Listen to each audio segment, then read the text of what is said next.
नमस्कार दोस्तों, स्वागत है आप सभी का आपके अपने YouTube channel online study with DK में। यहाँ पर आज हम देखने वाले हैं यूपी टेट एग्जाम 2026 के लिए जो हमारा सब्जेक्ट आज रहने वाला है वो है हिंदी, जो पेपर फर्स्ट के लिए होगा। और इस पार्ट में, इस वीडियो में हम कवर करने वाले हैं 2011 से 2022 तक पूछे गए 300 प्रश्न। दोस्तों यहाँ पर ये आपके लिए पार्ट फर्स्ट रहेगा, जहां पर 100 क्वेश्चन आपको देखने को मिलेंगे। 2011 से 2022 तक बात की जाए तो आपके पूरे 10 पेपर यहां पर बनते हैं, जिसमें 16 के अंदर 2 बार एग्जाम हुई है। उसी के साथ में 2021 में पेपर लीक हुआ है, तो वो प्रश्न भी इसमें शामिल है। तो इस प्रकार से 10 आपके सेट यहां पर बनते हैं और 10 सेट के यहां पर आपके 30 प्रश्न हिंदी के हिसाब से 300 प्रश्न बनते हैं।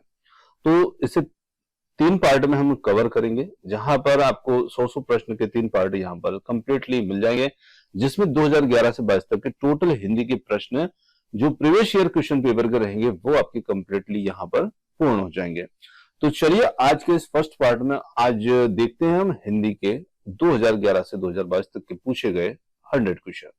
तो बढ़ते हैं क्वेश्चन की और क्वेश्चन के लिए आप यदि पीडीएफ चाहते हैं तो यहां पर आप जो वीडियो के डिस्क्रिप्शन लिंक में आपको मिलेगा जो टेलीग्राम का ऑफिशियल लिंक, साथ ही साथ व्हाट्सएप ग्रुप का भी लिंक, जहां पर फ्री पीडीएफ के लिए आप इसे ज्वाइन कर सकते हैं। चलिए अब बढ़ते हैं हमारे मुख्य प्रश्नों की ओर। सबसे फर्स्ट क्वेश्चन देखिए, बालक की प्रारंभिक शिक्षा उसकी मातृभाषा में दी जाए, यह मानना किसका है? मॉन्टेसरी का, महात्मा गांधी का, फ्रोबेल का या किलपैट्रिक का? तो देखिए, बालक की प्रारंभिक शिक्षा उसकी मातृभाषा में दी जाए, यह जो मानना था, ये मानना था, यहां पर ये विचार दिया था महात्मा गांधी ने। तो यहां पर विकल्प जो बी होगा वो हमारा सही उत्तर होगा, ऑप्शन नंबर बी। और निश्चित रूप से हमारी जो एनईपी है वो भी यहां पर इस बात का सपोर्ट करती है कि बच्चे को उसकी प्राथमिक शिक्षा जो है, प्रारंभिक शिक्षा जो है वो उसकी मातृभाषा में ही दी जाए। नई शिक्षा नीति में भी हम ये बातें देखते हैं। ये विचार महात्मा गांधी ने पहले दिया था। आगे देखिए, आनंद कादम्बिनी पत्रिका का प्रकाशन जो है ये कहां से होता है? तो यहां पर बात की जाए आनंद कादम्बिनी पत्रिका के प्रकाशन की, बनारस, मिर्जापुर, इलाहाबाद या लखनऊ? तो देखिए, आनंद कादम्बिनी जो पत्रिका है ये वर्ष 1881 में, इसकी आप शुरुआत देखिएगा तो यहां पर वर्ष 1881 में बद्री नारायण चौधरी ने इसका प्रकाशन मिर्जापुर, उत्तर प्रदेश से शुरू करवाया था। और ये एक प्रकार से मासिक पत्रिका थी, है ना? ये आपको यहां पर ध्यान रखना है।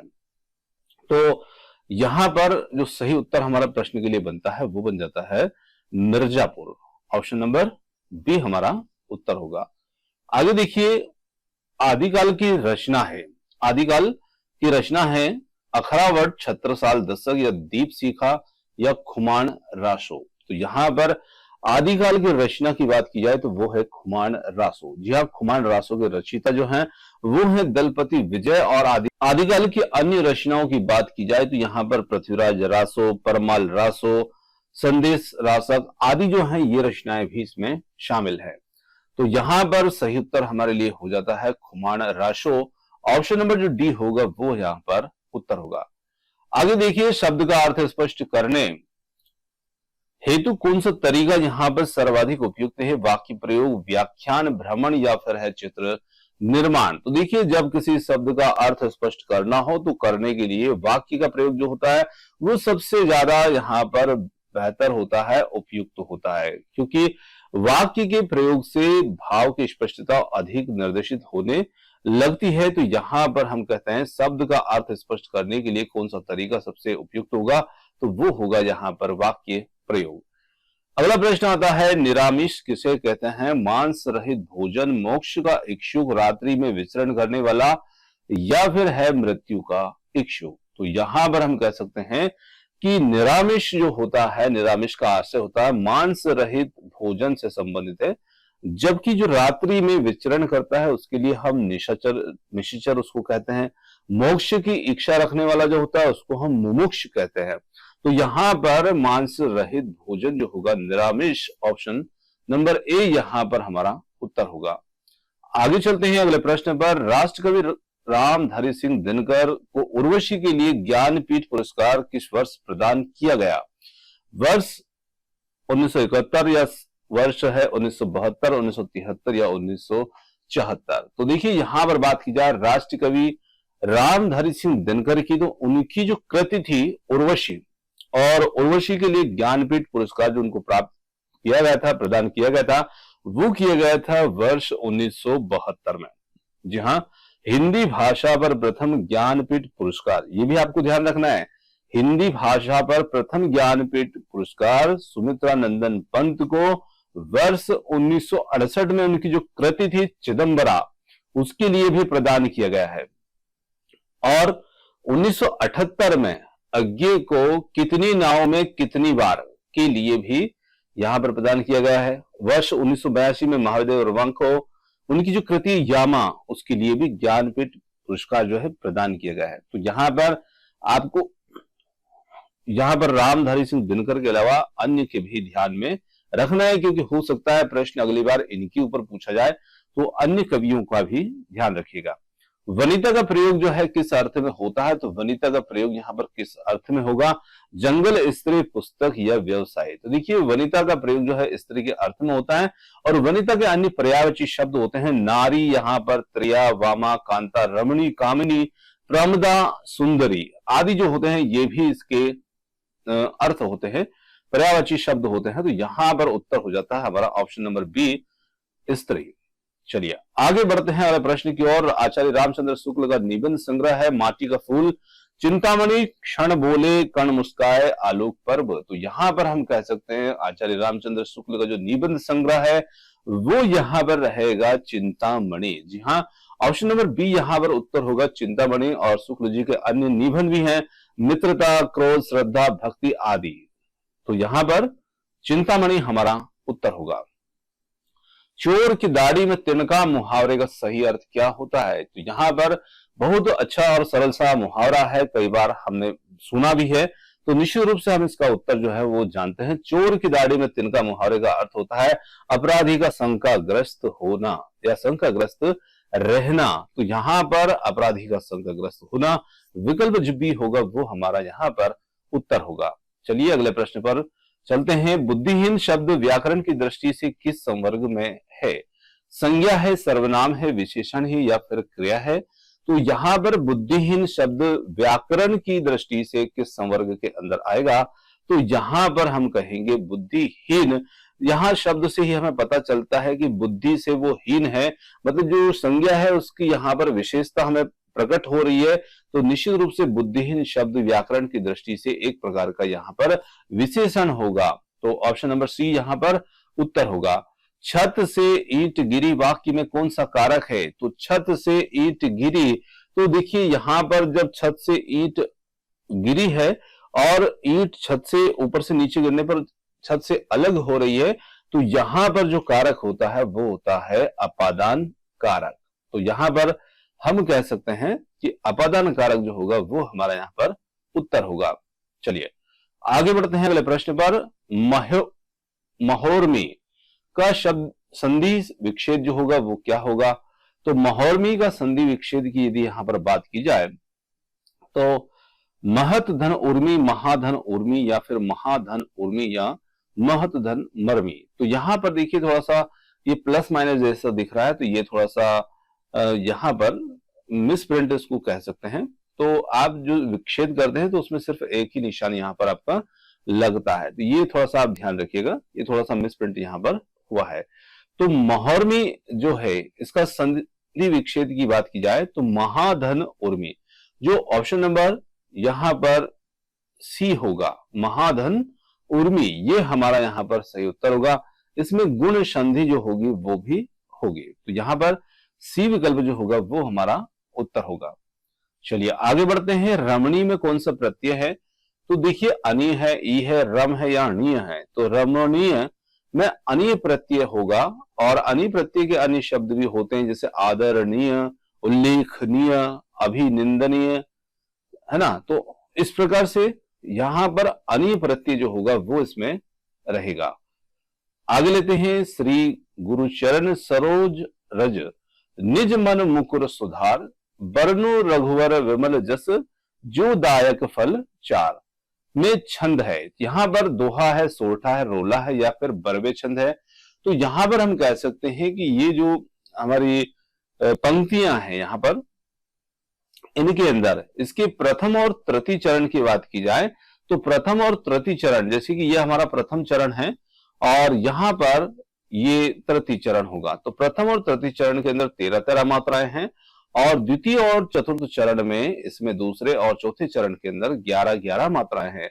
और जब 13 यहां पर है और 11 यहां पर है तो यहां पर पूरी मात्राएं जो हो जाती हैं वो कितनी हो जाती हैं, 24 हो जाती है और 24 मात्राएं होती हैं हमारे दोहे के अंदर। तो ऑप्शन नंबर जो ए होगा वो हमारा उत्तर होगा।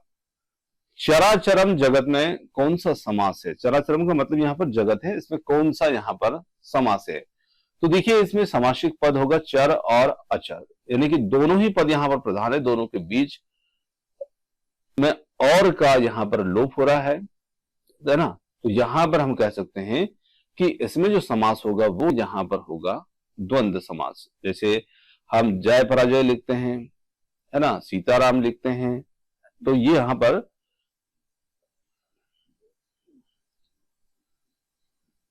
द्वंद्व समास होगा।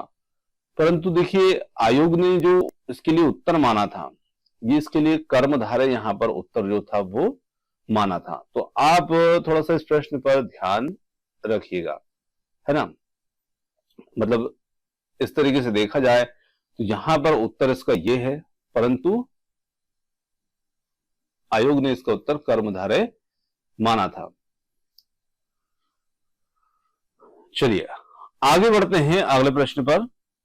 अभ्यागत शब्द में कौन सा उपसर्ग है? तो अभ्यागत शब्द में कौन सा उपसर्ग है? अभ्य अभि अभ्या। तो यहां पर हम कह सकते हैं अभ्यागत शब्द में अभि जो है वो उपसर्ग यहां पर रहेगा। ऑप्शन नंबर सी हमारा उत्तर होगा। आगे बढ़ते हैं अगले प्रश्न पर। अष्टछाप के कवि नहीं है, तो अष्टछाप के कवि कौन नहीं है? नाभादास, कृष्णदास, परमानंद दास या नंददास। तो यहां पर हम कह सकते हैं कि अष्टछाप के जो कवि नहीं है वो यहां पर रहेंगे ऑप्शन नंबर ए नाभादास। जी हाँ, नाभादास जो है ये अष्टछाप के कवि नहीं है।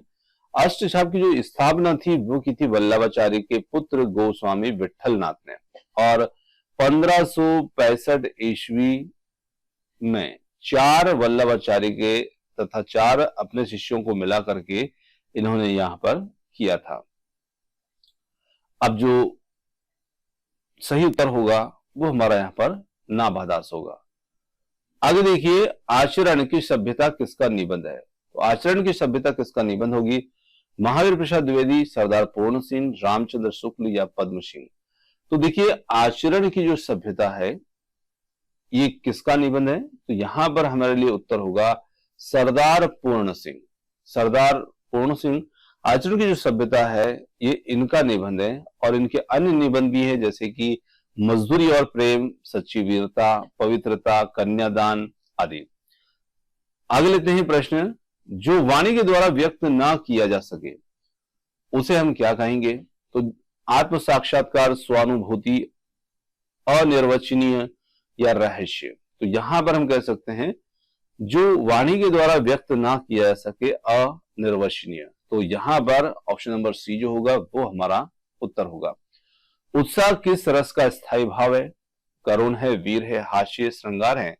तो यहां पर उत्साह जो होगा ये किस रस का स्थायी भाव होगा? तो वो होगा यहां पर वीर रस का। जी हाँ, वीर रस का स्थायी भाव जो होता है वो होता है उत्साह। श्रृंगार का होता है रति, हास्य का होता है हास्य, करुण का होता है शोक, रौद्र का रौद्र, वीर का उत्साह, भयानक का भय, और विभत्स का यहां पर घृणा, अद्भुत का विस्मय। इस प्रकार से शांत का निर्वेद। तो यहीं पर ये हमारे रस होते हैं। कवितावली के रचनाकार की बात की जाए, कवितावली के रचनाकार जो है वो कौन है? तो सूरदास हैं, जायसी हैं, तुलसीदास हैं या फिर घनानंद है। तो देखिए कवितावली जो है ये एक ब्रज भाषा में रचित गोस्वामी तुलसीदास की रचना है। तो यहां पर सही उत्तर हमारे लिए जो होगा विकल्प नंबर ए यहां पर उत्तर होगा। भूषण किस काल के कवि हैं? तो भूषण यहां पर वीर गाथा काल, भक्ति काल, रीतिकाल या आदिकाल।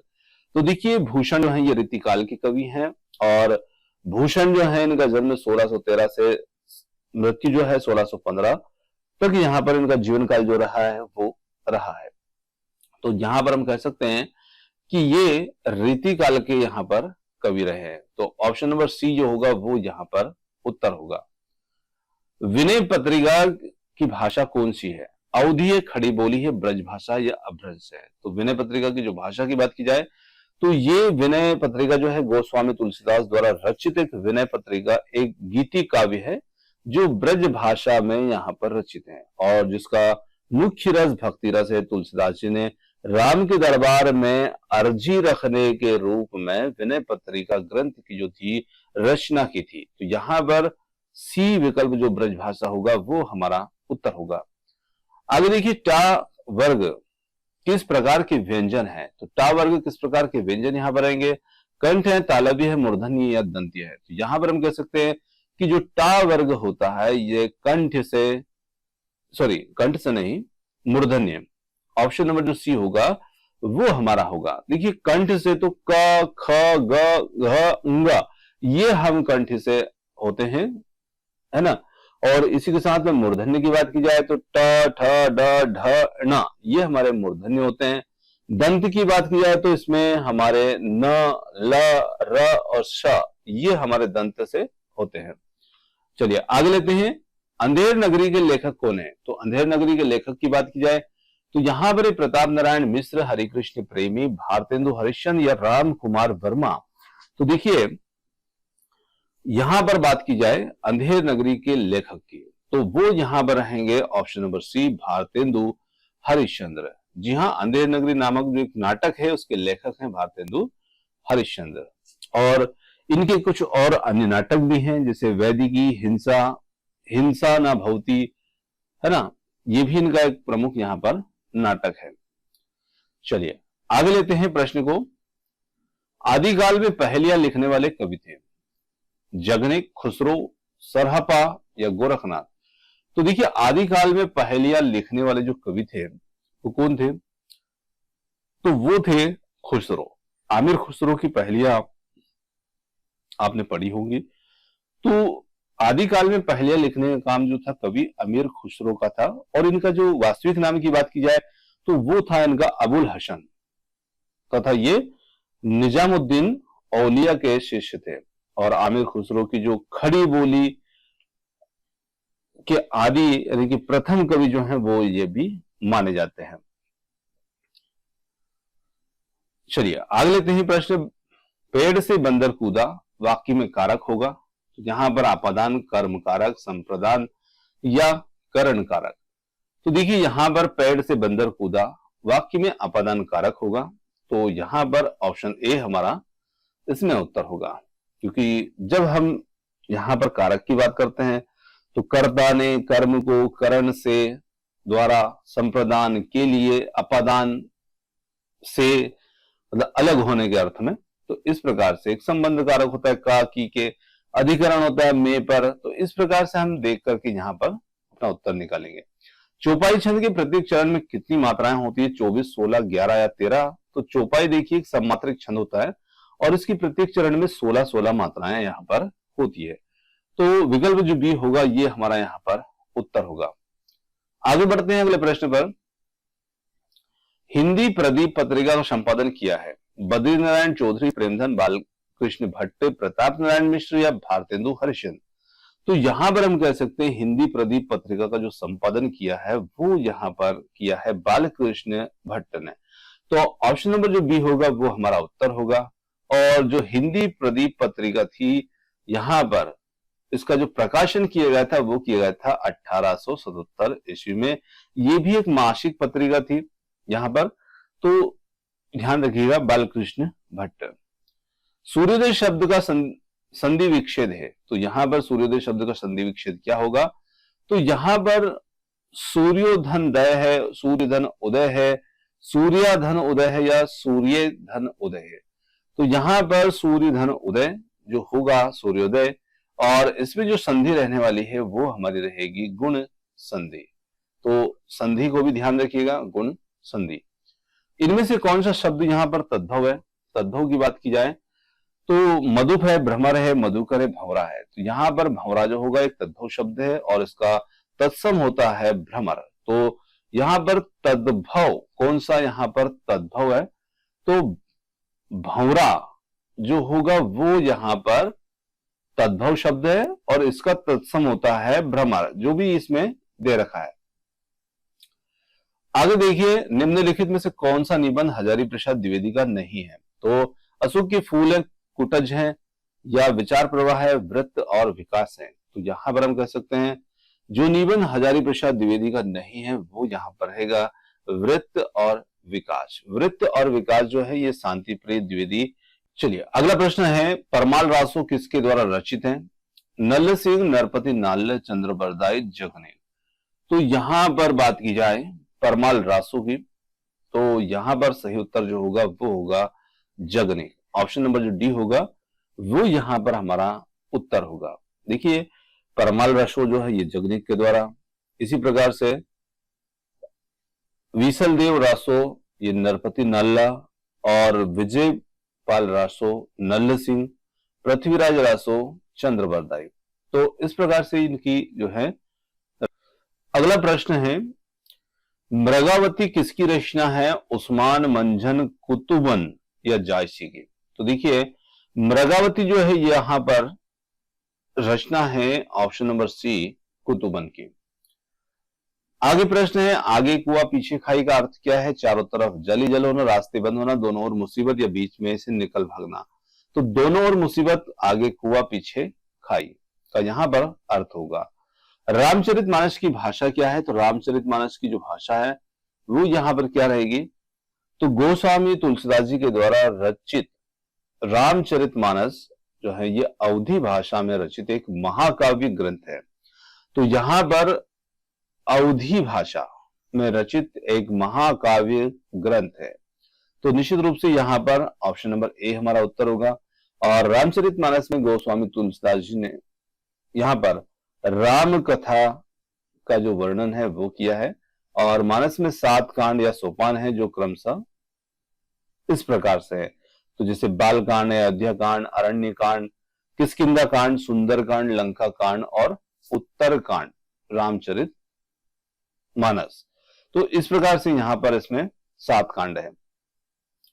आनंद कादंबरी के संपादक कौन है? बाबू महादेव सेठ, चंद्रधर शर्मा गुलेरी, बद्री नारायण चौधरी, प्रेमधन या अंबिका प्रसाद व्यास। तो यहां पर हम कह सकते हैं कि आनंद कादंबरी के जो संपादक हैं वो यहां पर रहेंगे option number C Badri Narayan Chaudhary, प्रेमधन।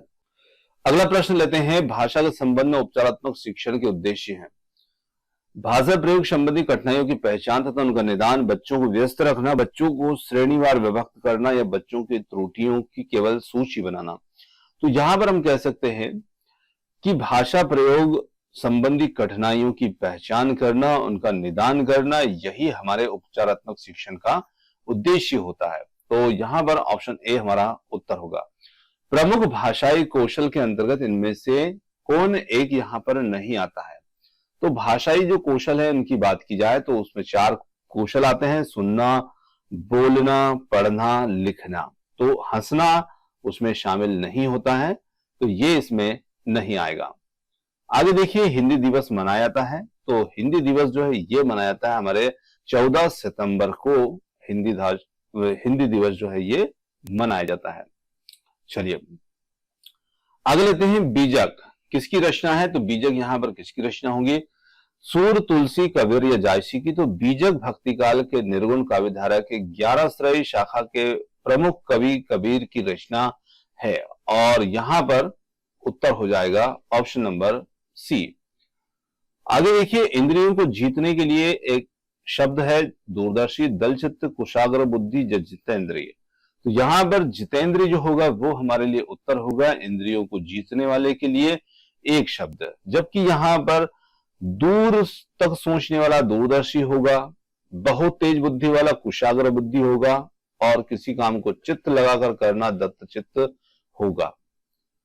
नाटक शिक्षण में कक्षाभिनय प्रणाली के प्रयोग से शिक्षक एवं बच्चों का समय व्यर्थ होता है। पात्रानुसार बच्चों द्वारा अभिनय से सीखने की प्रक्रिया में तेजी आती है, बच्चों पर विपरीत प्रभाव पड़ता है, या उपरोक्त में से कोई नहीं। तो यहां पर हम कह सकते हैं कि पात्र अनुसार बच्चों से अभिनय से सीखने की जो प्रक्रिया होती है उसमें तेजी आती है। तो यहां पर विकल्प जो बी होगा वो हमारा उत्तर होगा। निम्न में से कौन सा शब्द यहाँ पर बादल का पर्यायवाची है? नीरद, नीरज, अंबुज या अंबु। तो देखिए बादल शब्द का जो पर्यायवाची यहाँ पर रहेगा वो रहेगा नीरद। और बादल के अन्य पर्यायवाची भी होते हैं, जैसे मेघ है, धर है, अब्र, वारिधर है, पयोधी है, जलधर है, जलद है। तो यहां पर ये भी अन्य होते हैं। किस रस को रसराज कहा जाता है? तो यहां पर रसराज किसे कहा जाता है? श्रृंगार, वीर या हास्य, इनमें से कोई नहीं। तो देखिए श्रृंगार रस जो होता है इसे व्यापार की व्यापकता के कारण रसराज कहा जाता है। और भरत मुनि ने 8 प्रकार के रसों का उल्लेख किया है, जबकि अभिनव गुप्त ने मूलतः रसों की संख्या 9 बताई है। तो और कहीं कहीं पर आपको 11 भी रस देखने को मिलते हैं, जिसमें वात्सल्य और भक्ति रस को भी शामिल कर लिया जाए तो इस प्रकार से इनकी संख्या 11 भी हो जाती है। घनानंद को किस युग का कवि माना जाता है? तो घनानंद को यहाँ पर आदिकाल, भक्तिकाल, रीतिकाल या भारतेंदु काल। तो देखिए यहाँ पर रीतिकाल जो होगा वो हमारा उत्तर होगा। घनानंद जो है इन्हें रीतिकाल की रीति मुक्त काव्य धारा के प्रमुख कवि माने जाते हैं। और इनका जो जन्म हुआ था वो हुआ था बुलंदशहर में। ये भी ध्यान रखना जन्म स्थान है। डिबिया, इया या आई या ई। तो यहां पर देखिए अब जो हमारे प्रश्न हैं यहां पर पूछा गया है, इसमें प्रत्यय हमें बताना है। तो डिबिया में जो प्रत्यय है वो कौन सा होगा? तो वो यहां पर होगा इसमें इया प्रत्यय। को किस कारक चिन्ह का बोध होता है? को से किस कारक चिन्ह का बोध होता है? तो देखिए को से कर्म कारक जो चिन्ह होता है उसका बोध होता है। कर्ता ने कर्म को, तो यहां पर कर्म कारक चिन्ह का बोध होता है। ऑप्शन जो ए होगा वो यहां पर उत्तर होगा। सच्चिदानंद हीरानंद वात्सान्य का उपनाम है। तो यहां पर इसका सच्चिदानंद हीरानंद वात्सान्य का जो उपनाम होगा वो क्या होगा? हरियोद, निराला, अज्ञेय या गुलेरी। तो यहां पर जो ऑप्शन सी होगा अज्ञेय, ये हमारा सही उत्तर होगा। अब देखिए इनका नाम तो यहां पर अज्ञेय है। सूर्यकांत त्रिपाठी है निराला, चंद्रधर शर्मा गुलेरी और अयोध्या सिंह उपाध्याय हरियोद, ये इनके कुछ उपनाम हैं। बिहारी के प्रसिद्ध है, तो बिहारी की क्या प्रसिद्ध है? यहां पर कवित्व, सवैया, पद या दोहा। तो बिहारी के जो है दोहा प्रसिद्ध है। बीजक किसकी रचना है? सूर, तुलसी, कबीर या जायसी की। तो बीजक की बात की जाए तो यहां पर बीजक जो है वो कबीर की रचना है।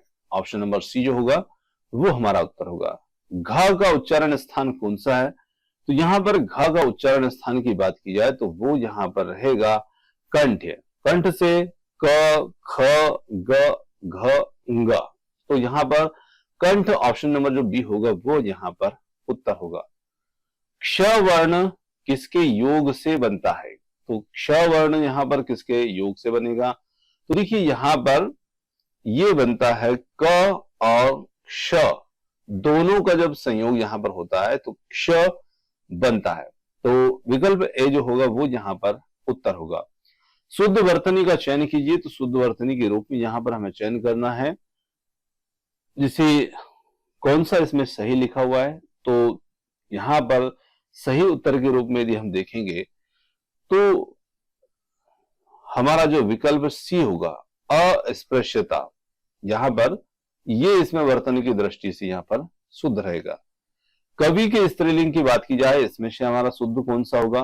तो यहां पर देखिए कवि शब्द का स्त्रीलिंग होता है कवित्री। तो यहां पर जो डी विकल्प कवित्री ये होगा हमारा इसमें उत्तर। आगे लेते हैं तरणी का पर्यायवाची शब्द होगा। तरणी का पर्यायवाची शब्द यहां पर कौन सा होगा? तो तरणी शब्द का पर्यायवाची शब्द होता है सूर्य।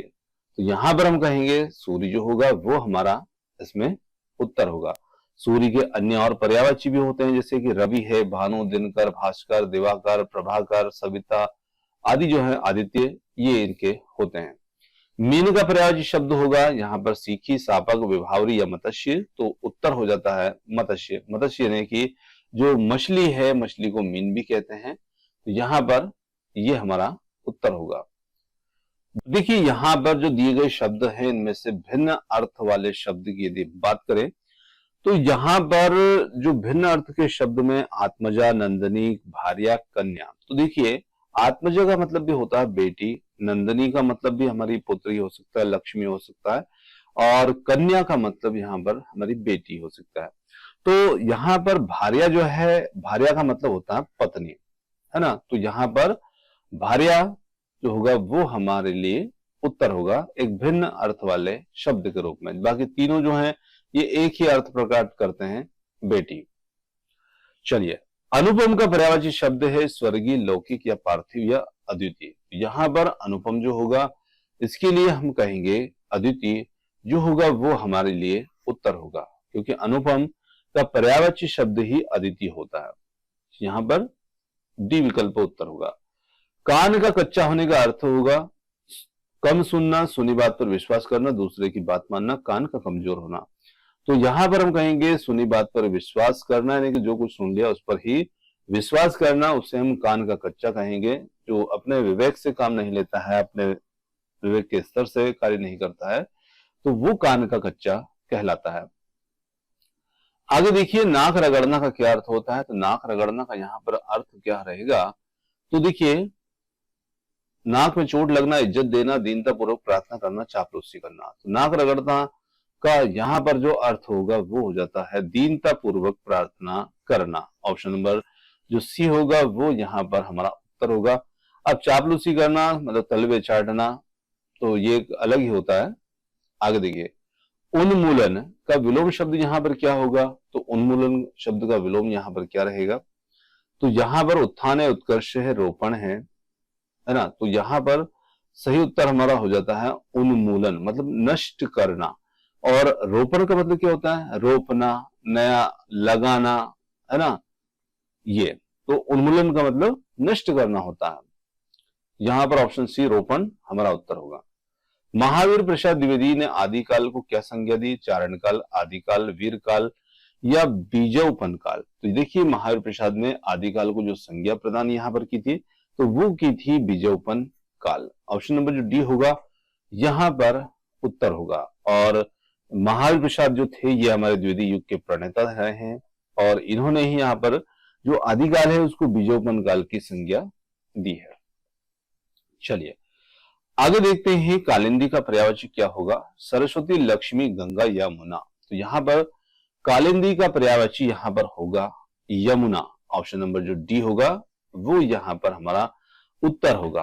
अब देखिए, यमुना के अन्य पर्यायवाची शब्द भी होते हैं, जैसे रवि तनया,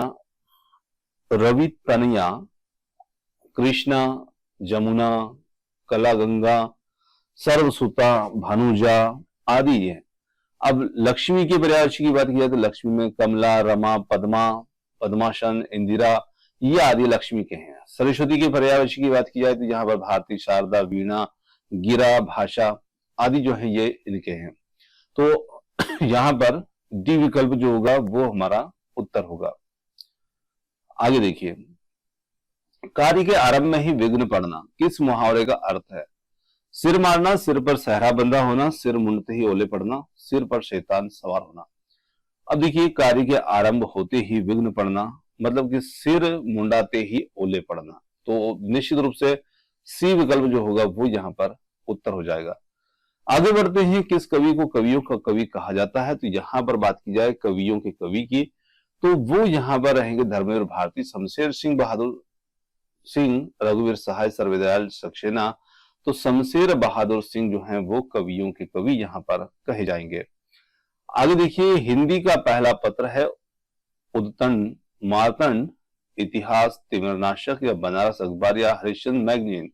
तो यहां पर जो ऑप्शन नंबर ए होगा हमारा उत्तन मार्तंड, जो कि 30 मई 1826 को यहां पर कलकत्ता से प्रकाशित किया गया था। तो ऑप्शन नंबर ए उत्तर होगा। चिंतामणि जो है ये किसका निबंध संग्रह है। तो चिंतामणि यहां पर बाल मुकुंद गुप्त, हजारी प्रसाद द्विवेदी, रामचंद्र शुक्ल, श्याम सुंदर दास। तो यहां पर ऑप्शन सी जो होगा यहां पर रामचंद्र शुक्ल का ये निबंध संग्रह है चिंतामणि। चलिए आगे लेते हैं, काशी नगरी प्रचारणी सभा की स्थापना जो थी ये किस वर्ष हुई थी? तो यहां पर काशी नगरी प्रचारणी सभा की स्थापना की बात की जाए तो ये 1893, 1900, 1903, 1905। तो यहां पर जो उत्तर होगा हमारा वो होगा 1893 को हुई थी, और इसके जो अध्यक्ष थे वो थे यहां पर बाबू श्याम सुंदर दास, राम नारायण मिश्र तथा शिव कुमार आदि जो थे ये थे। तो ऑप्शन नंबर ए यहां पर उत्तर होगा। प्रेम सागर जो है ये किसकी रचना है?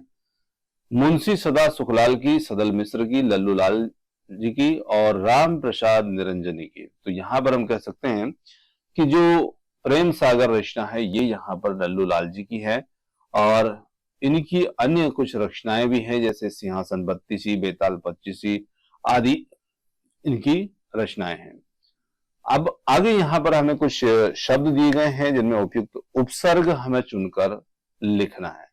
तो अपमान है, अपमान में हमें यहाँ पर उपसर्ग को चुनना है। तो अपमान में औ, अप या अति या अप। तो देखिए अपमान, अपमान में जो उपसर्ग यहां पर रहेगा वो रहेगा अप उपसर्ग। तो अप उपसर्ग का यहां पर प्रयोग हुआ है। उपसर्ग हम उसे कहते हैं जो शब्द में आगे लगता है वो उपसर्ग कहलाता है। जैसे अपशब्द, अपहरण, अपराध, है ना, ये कुछ शब्द है जिनमें अप उपसर्ग का प्रयोग होता है। आगे देखिए दुरावस्था। दुरावस्था यहां पर यदि देखा जाए तो इसमें कौन सा होगा? दुष, दुर, औ या दो। तो यहां पर देखिए दुरावस्था है ये, तो यहां पर जो दुर होगा इस उपसर्ग का यहां पर प्रयोग इसमें होगा। पराजय, पराजय में यहां पर परा जो है इस उपसर्ग का यहां पर प्रयोग होगा। तो ऑप्शन सी यहां पर हमारा उत्तर होगा। आगे देखिए द्विगु समास के उदाहरण की बात। तो द्विगु समास जो होता है यहां पर इसका उदाहरण, द्विगु समास जो होता है ये जिसका प्रथम पद यहां पर संख्यावाची होता है। तो देखिए माता पिता, यथाशक्ति, नवग्रह, पीताम्बर। तो यहां पर नवग्रह जो है वो यहाँ पर संख्यावाची पद यहां पर प्रदर्शित कर रहा है। तो ऑप्शन सी यहां पर उत्तर होगा। माता पिता में द्वंद्व समास होगा, यथाशक्ति में अवयवी भाव होगा और पीताम्बर में यहां पर कर्मधारय होगा। हिंदी किस लिपि में लिखी जाती है? ब्राह्मी, देवनागरी, खरोष्टी या गुरुमुखी। तो यहां पर बात की जाए हिंदी किस लिपि में लिखी जाती है तो वो लिखी जाती है देवनागरी। ऑप्शन नंबर जो भी होगा वो हमारा उत्तर होगा। जबकि पंजाबी जो है वो गुरुमुखी में लिखी जाती है ना, और ब्राह्मी, खरोष्टी आदि ये भी हमारे भारत की प्राचीन लिपियां हैं। सर्वनाम के कितने भेद होते हैं? तो सर्वनाम के 6, 5, 7 या 4। तो यहां पर हम कह सकते हैं सर्वनाम के 6 भेद होते हैं, जिसमें पुरुषवाचक सर्वनाम है, निजवाचक है, निश्चयवाचक है, अनिश्चयवाचक है, संबंध वाचक है और प्रश्न वाचक है। आगे देखिए आकाश पाताल के बीच लगने वाला जो चिन्ह है ये कौन सा चिन्ह है? तो इसे हम कहते हैं योजक चिन्ह, है ना। ये कहलाता है हमारे लिए योजक चिन्ह। आगे देखिए यह नई साड़ी है, वाक्य में नई शब्द क्या है? तो यहां पर वाक्य में नई शब्द की बात की जाए तो ये क्या कर रहा है? विशेषण, विशेषता बतलाता है। सर्वनाम, क्रिया, क्रिया विशेषण, विशेषण। तो यहां पर रहेगा विशेषण। ऑप्शन डी हमारा उत्तर है। नीचे दिए गए विकल्पों में से तत्सम शब्द का हमें चयन करना है, और तत्सम शब्द आम्र है, दूध है, शहीद है, खिड़की है। तो आम्र यहां पर जो होगा तत्सम होगा और इसका तद्भव होता है आम, जबकि दूध, शहद, खिड़की आदि तद्भव है। दिए गए विकल्पों में से तद्भव शब्द का चयन हमें करना है। यहां पर बैंक है, अमीर है, अग्नि है, मुंह है। तो यहां पर हम कह सकते हैं कि जो ऑप्शन डी होगा मुंह, यहां पर तद्भव होगा, इसका तत्सम होता है मुख, जबकि अग्नि तत्सम है, इसका तद्भव होता है आग। अमीर अरबी शब्द है और बैंक अंग्रेजी शब्द है। आगे लेते हैं कौन सा शब्द सूर्य का पर्यायवाची नहीं है? दिनकर, रवि, अंशुमाली, यामिनी। तो यहां पर हम कह सकते हैं कि जो यामिनी है वो रात्रि का पर्यायवाची है, वो सूर्य का पर्यायवाची यहां पर नहीं है। आगे देखिए मनोरथ का संधि विच्छेद क्या होगा? मनोरथ का संधि विच्छेद की बात की जाए, मना रथा या मना धन रथ, और रथ मनो धन रथ और मना धन रथ। तो यहां पर हम कह सकते हैं, थोड़ा सा इसमें निशान नहीं लगा हुआ है, तो ऑप्शन जो ए होगा मना धन रथ, यहां पर विसर्ग संधि इसमें रहेगी। तो यहां पर पहला विकल्प जो होगा वो हमारा उत्तर होगा। विद्यार्थी उदाहरण है, यहां पर वृद्धि स्वर संधि का, गुण स्वर संधि का, व्यंजन संधि का या दीर्घ स्वर संधि का। तो यहां पर हम कह सकते हैं विद्यार्थी जो उदाहरण होगा वो होगा यहां पर दीर्घ स्वर संधि का। आगे लेते हैं दिग्भ्रम उदाहरण है, तो दिग्भ्रम यहां पर किसका उदाहरण होगा? तो देखिए दिग्भ्रम यहां पर उदाहरण जो होगा विसर्ग संधि का, व्यंजन संधि का, अयादि या यण स्वर संधि का। तो यहां पर हम कहेंगे कि दिग्भ्रम व्यंजन संधि यानी कि ऑप्शन सी जो होगा वो यहां पर हमारा उत्तर होगा। आगे है प्रश्न, बिल्ली छत से कूद पड़ी, कारक कौन सा है? एक बार हमने बंदर का प्रश्न देखा, एक बार छत से ईंट पड़ी थी। तो यहां पर हम कह सकते हैं कि अपादान कारक जो होगा वो इसमें रहेगा। आगे देखिए नीचे दिए गए वाक्यों के लिए एक शब्द बताइए जो युद्ध में स्थिर रहता है, उसे हम क्या कहते हैं? तो यहां पर युद्ध में जो स्थिर रहता है वो यशस्वी, सत्याग्रही, युधिष्ठिर, अश्वारोह, तो उसे हम कहेंगे युधिष्ठिर, है ना। तो ऑप्शन जो सी होगा वो हमारा उत्तर होगा। जिसने यश प्राप्त किया वो यशस्वी, जो अश्व की सवारी करता है अश्वारोह यहां पर कहलाता है, और जो सत्य के लिए आग्रह करता है वो सत्याग्रही। तो इस प्रकार से ये रहेंगे। जो शिव की उपासना करता है, शिव किसे कहते हैं? जो शिव की उपासना करता है, जो शिव की उपासना करता है, जो विष्णु की उपासना करता है, जो किसी की उपासना नहीं करता, जो शिव की उपासना करता है वो यहां पर शिव कहलाते हैं।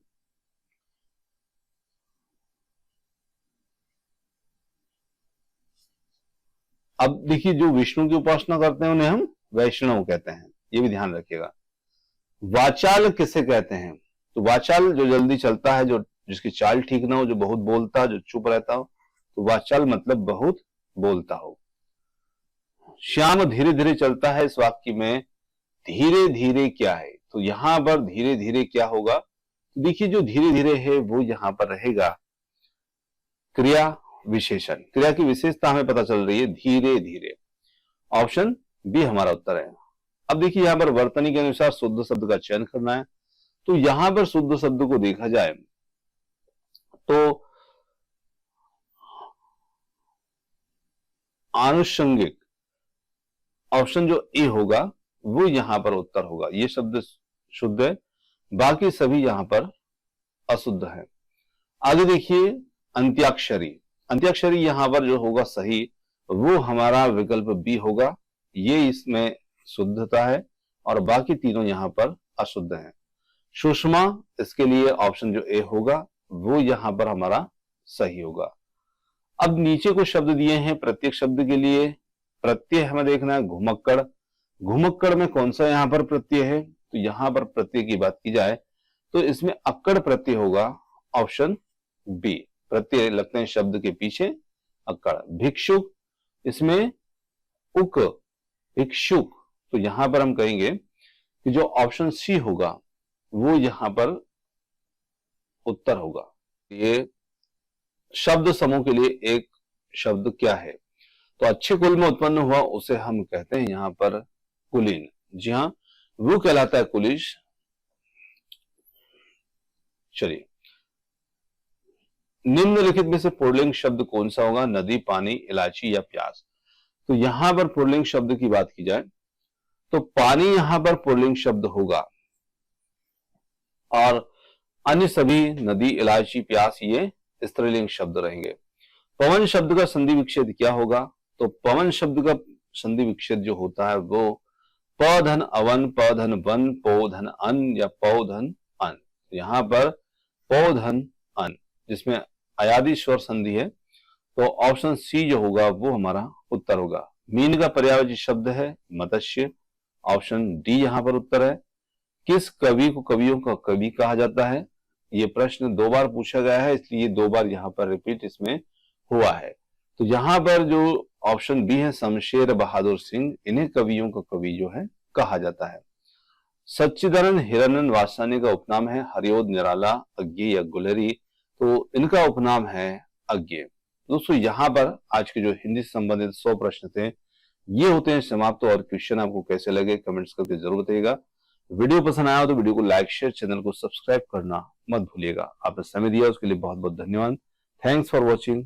मिलते हैं जल्द ही एक और नए वीडियो के साथ। धन्यवाद।